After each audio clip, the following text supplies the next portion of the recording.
envolve saúde, beleza e preconceito. De Passo Fundo vem o exemplo de uma mulher que conseguiu perder mais de 70 quilos nos últimos anos.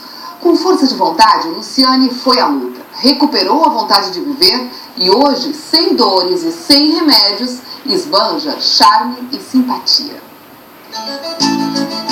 Do tamanho 56, ela passou a usar 34. Nós estamos em um salão de cabeleireiro para mostrar a história de Luciane Teixeira. Ela que chegou a pesar 132 quilos, hoje pesa 56 quilos. Deixou para trás 76 quilos. Você imaginava que de uma Luciane poderiam sair 2,5? Jamais, Janice. Mas a minha força de vontade e a minha autoestima fez com que eu prosseguisse e chegasse como eu estou hoje, vestindo um número 34. Quando você tomou essa decisão?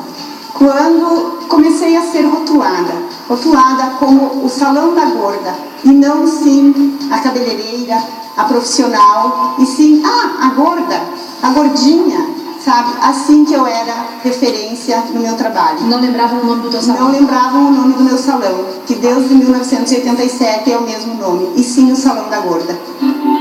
A primeira tentativa foi a cirurgia bariátrica, mas ela não teve disciplina e voltou a ganhar peso. Eu fiz a cirurgia bariátrica em 2006. Em 2008 eu voltei a engordar. Engordei, cheguei a pesar 118 quilos novamente. Daí aí já estava na minha cabeça. Porque a cirurgia, ela não é um milagre, e sim uma reeducação. Daí tomei a decisão. Eu vou voltar a pesar 56 quilos. Das fotos que guarda com um sorriso escondido, ela passou a apostar até na sensualidade. Hoje, Luciane adora ser fotografada. Em 2008 eu disse não, agora tem que partir de mim. Vamos lá, Luciane. Caminho 12 quilômetros por dia e água. Água e uma dieta, não passo fome. Me alimento, faço 8 refeições diárias. Luciane aprendeu que ter saúde faz toda a diferença. Foi além. Entendeu que os remédios poderiam dar lugar à satisfação de viver. Essa é que você usa hoje, né? Sim. E com essa, o que você pensa em fazer? Olha, Janice, essa eu vou guardar. Porque aí está a prova que eu consegui, que eu venci a discriminação da obesidade. E eu ganhei vida e saúde com isso. Eu trabalho 12 horas por dia de salto. E antes eu não conseguiria trabalhar 4 horas sem ter que dar uma descansada. Então, todos podemos, basta querer. Ela está de parabéns, né? Mas não são todos que conseguem vencer essa luta contra a obesidade. Você vai conhecer agora o drama do Carlos Eduardo lá de Pelotas, no sul do estado. O excesso de peso trouxe como consequência sérios problemas para a saúde dele, como diabetes e insuficiência cardíaca. A solução foi entrar na justiça para garantir a cirurgia que pode fazê-lo voltar a ter uma vida normal. Há 2 anos, a vida do Carlos Eduardo se resume a ficar em casa. Ele pesa mais de 170 quilos e o laudo médico preocupa. Ele tem obesidade mórbida e a doença trouxe complicações para a saúde. Tive um problema de respiração, coração, eu fui procurar PS. Passei internado 23 dias e aí começou uma luta.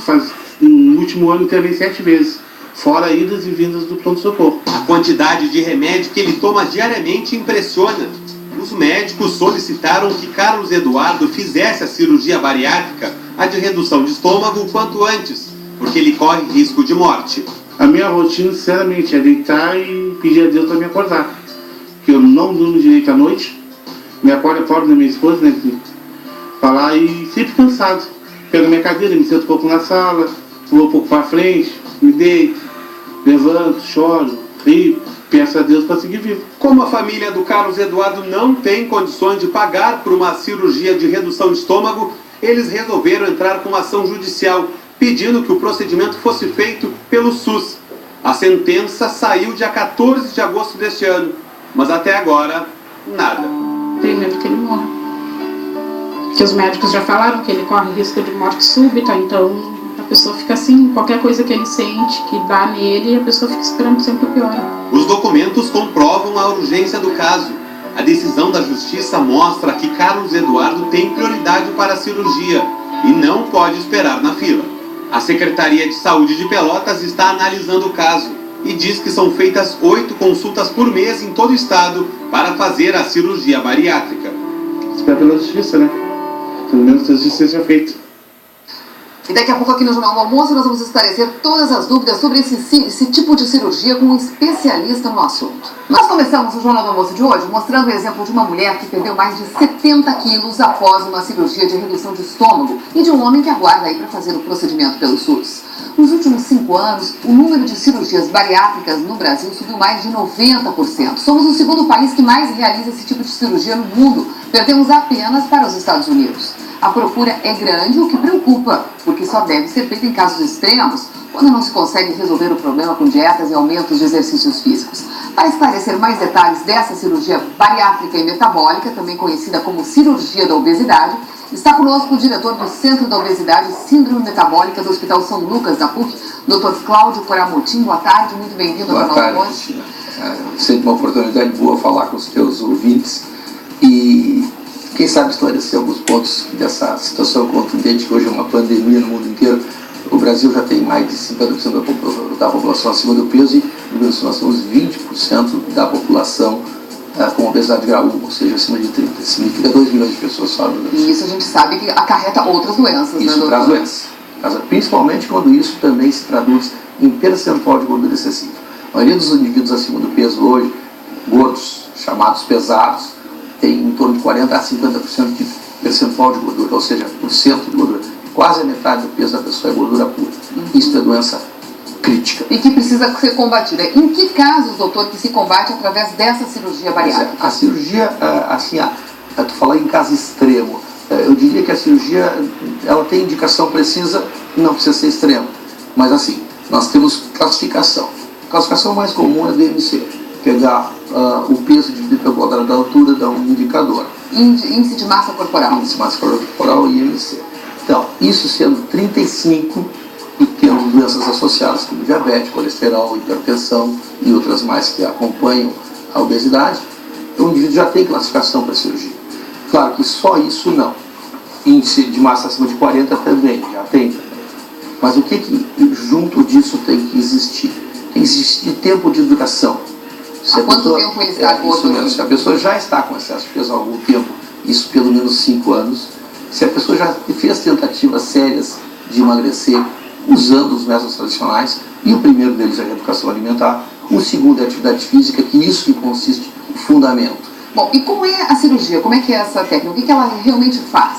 Bom, nós mexemos em estruturas internas. Na verdade, a gente muda a fisiologia do corpo. Isso é muito importante, porque a pessoa não vai ser internamente mais igual, ela não vai funcionar igual. Isso demanda cuidado, senão traz problemas sérios. A cirurgia não está isenta de problemas sérios. E ela mexe no estômago e no intestino? Mexe no estômago quando só restritivo, mexe no intestino quando só desabsortivo, e mexe nos dois componentes estômago e intestino quando mista. A maioria das cirurgias do mundo hoje são mistas. A desabsortiva praticamente está abandonada. E a restritiva, o exemplo de banda, gástrica, ajustável, ela está em desuso porque ela tem pouco efeito, pouco poder. E quais são os riscos, doutor, dessa cirurgia? Riscos imediatos, que no perioperatório, isso consiste até 30 dias, fístulas, embolias, infecções, riscos próprios de qualquer cirurgia do tubo digestivo. Isso se controla, hoje os riscos são muito baixos em centros qualificados para preparo de cirurgias e acompanhamento, isso é menos do que 0,5, é quase igual ao risco de cirurgia de vesícula, até se banaliza em termos disso, mas nem todos os lugares têm esse baixo risco, é claro. E um risco de longo prazo, médio e longo prazo. O primeiro deles é desnutrição, porque todas as medidas que se tomam mexendo na fisiologia da alimentação, a gente tem implicações desnutritivas, de desnutrição. Então isso tem que controlar. Isso tem que controlar toda a vida, enquanto existe a cirurgia. E em quanto tempo a pessoa perde peso? Quanto tempo depois de fazer a cirurgia? A média aritmética, isso só pensando em peso, que na verdade não é o fundamento, ela é 80% de excesso de peso em um ano. Claro que os grandes obesos tipo IMC acima de 50, esses pesados que mostrou aí, eles têm uma média menor, é 70%. Mas como a gente sabe que o importante mesmo é a transformação de gordura em músculo e levar para percentuais adequados de saúde e distribuição de gordura, o peso passa a ser importante, porém ele é a meta 2. A meta 1 é a distribuição de gordura. Bom, nós vimos aí o caso de um homem que está com 170 quilos, com obesidade mórbida, com todas as indicações, inclusive já ganhou na justiça o direito de fazer essa cirurgia pelo SUS e não está conseguindo.